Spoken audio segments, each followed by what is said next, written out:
আসসালামু আলাইকুম। এই ভিডিওটা সবাই দেখবেন, কারণ আমার ফেসবুকটা 5 দিন থেকে ডিসেবল করে দিয়েছিল ফেসবুক কোম্পানি থেকে। কারণ এই সমস্যাটা অনেকেরই হয়েছে, আবার অনেকের হতে পারে আরও সামনে।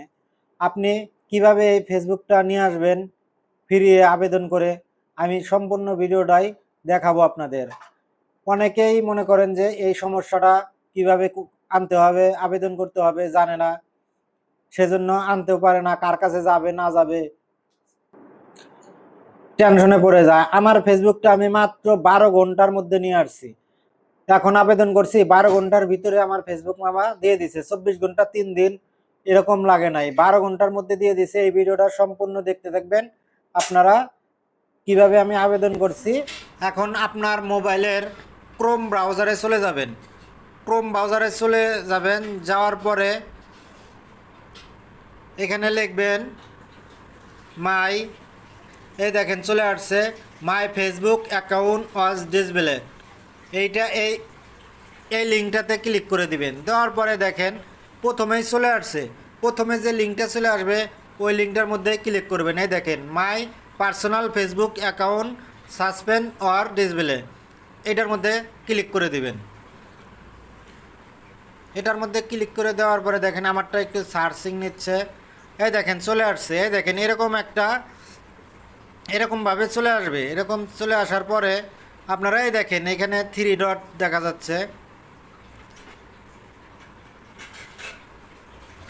এই যে 3 ডটে ক্লিক করে দিবেন। এই 3 ডটে ক্লিক করে দেওয়ার পরে এখানে দেখেন, এই দেখেন এইখানে এই যে রিপোর্টিং এই রিপোর্টিংটার মধ্যে ক্লিক করে দিবেন। রিপোর্টিংয়ে ক্লিক করে দেওয়ার পরে এই দেখেন reporting A problem with Facebook, এটার মধ্যে ক্লিক করে দিবেন।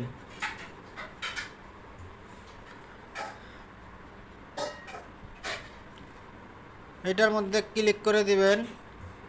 আর জ্বালা ব্যাগে চলে গেছে আমারটা। এই যে এটার মধ্যে ক্লিক করে দিবেন। দেওয়ার পরে এই যে চলে আসছে, এই দেখেন give feedback about IT.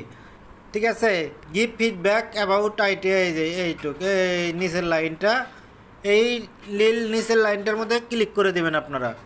Click করে দেওয়ার পরে এখন দেখেন চলে আসছে প্রোঅ্যাক্টিভ ফেসবুক, এটার মধ্যে ক্লিক করে দিবেন। এই দেখেন এখানে চলে আসছে ফর্ম, যে জায়গায় আপনারা আবেদন করবেন ওই ফর্মটা চলে আসছে এখানে। এই ফর্ম এখানে উপরে লেখা আছে ইওর ইমেল। ঠিক আছে, এখানে একটা